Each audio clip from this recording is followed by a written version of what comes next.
Hey guys, it's Kelly, and today we are talking about, and then one of these types of videos where we'll talk about the Sallie House. Now, Sallie House is a famous haunted house. It's 508 North 2nd Street, and I don't know how to pronounce this place, and so I'm just going to pop it up on the screen here. Kansas, it's in Kansas, but Atchison, Kansas, I don't know. But anyways, so pretty much, if you guys, like, if you're really into the haunted stuff, and you heard of Sallie House, you pretty much know the story. Like, supposedly in 1906, Dr. Charles Finley had to operate on a little girl whose name was Sallie, whose appendix supposedly burst, but then she ended up passing away. Now, there's like two versions for it. One was like he went to give her anesthesia, but like he ended up spilling it, so he had to do it without anesthesia. The other version I heard is like he was trying to give her the anesthesia, but she was just like, flailing and like moving around too much, so he couldn't, trying and whatever, and he thought he thought she was asleep but wasn't, so he just did it, and she ended up passing away.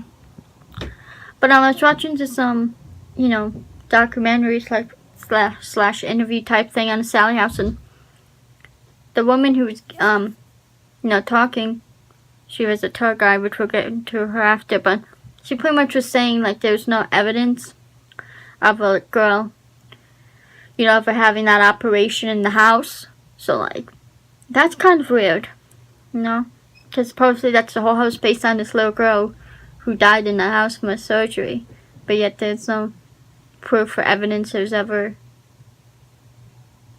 a little girl who had the appendix removal in.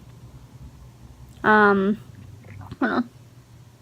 So yeah, and so pretty much too, he moved from the house in 1905, to the one next door, which is weird, with his pregnant wife.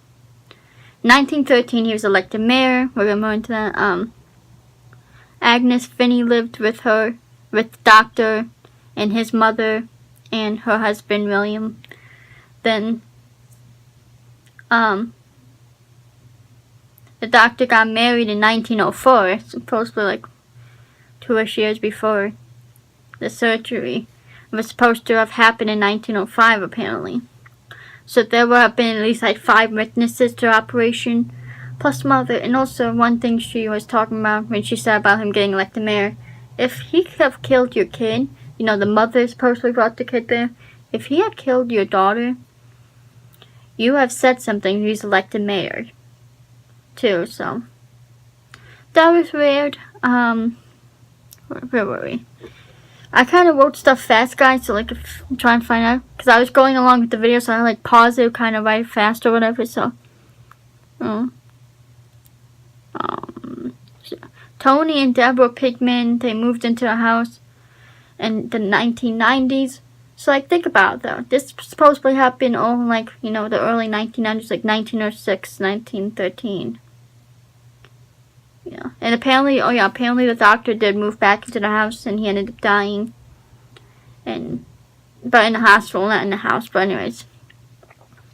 So from, like, 1913, early 1900s to 1990, so that's a good one. 50-ish year span right there, because the doctor did move back in, so give or take 40, 50-year span. No one lived in the house until the 1990s. It's weird, because if you see a picture of a Sallie House, I've seen before.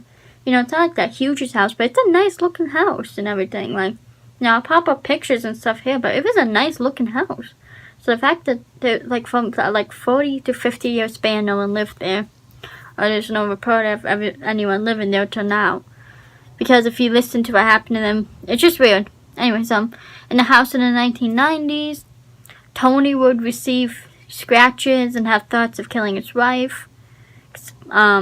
Candles and TV remotes would melt and flowers would die. And Tony apparently had dreams of Sallie and sketched her out, a picture of what he saw. Then the first sidekick that reportedly came to the house, was Peter James. And he said there was a portal in the house, and it goes pretty much throughout the whole house.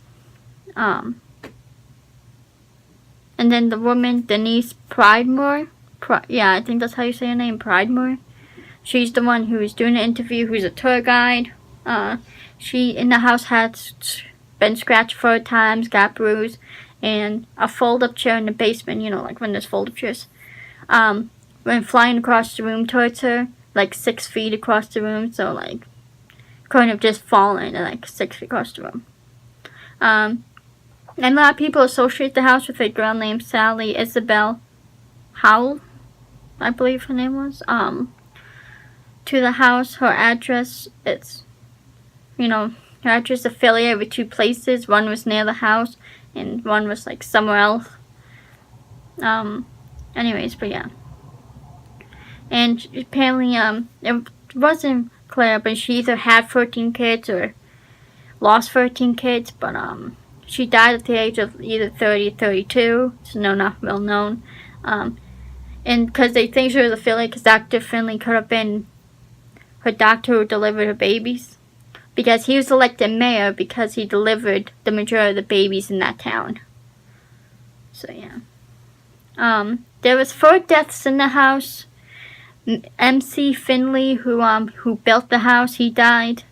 And 18 months later, his son died, Richard Edward Finley, who he never got to meet because he died before the son was born. The same year the son died, Mr. Finley's father-in-law had died, and all 3 of those funerals were held in the house in the dining room, so like that doesn't help the situation. In 1900, James Finley's funeral was in the house. He didn't die in the house, the funeral was just in the house, so that's like 4 funerals in total in the house. And then the 4th death was Agnes Finley, who we mentioned earlier, who lived in the house. She died at the age of 72, so she lived her whole life in that house. So, yeah. The famous Axe Murder House, I forgot, there's like another name with it, but I couldn't make it out. But you can look at the Axe Murder House and the Sallie House. They have the same address, which is kind of freaky. I'll post pictures of both the houses and stuff. I don't know much about the Axe Murder House, but yeah, I'll have to look it up. I'll put the name of it, like what it is, because it's something Axe Murder House, so I'll put the name up there on the screen for you guys. So that's interesting and freaky at the same time, because imagine you live in a house that has the same address as like an Axe Murder House, like a house that a lot of people have died in, or, you know, something bad has happened in. That's weird.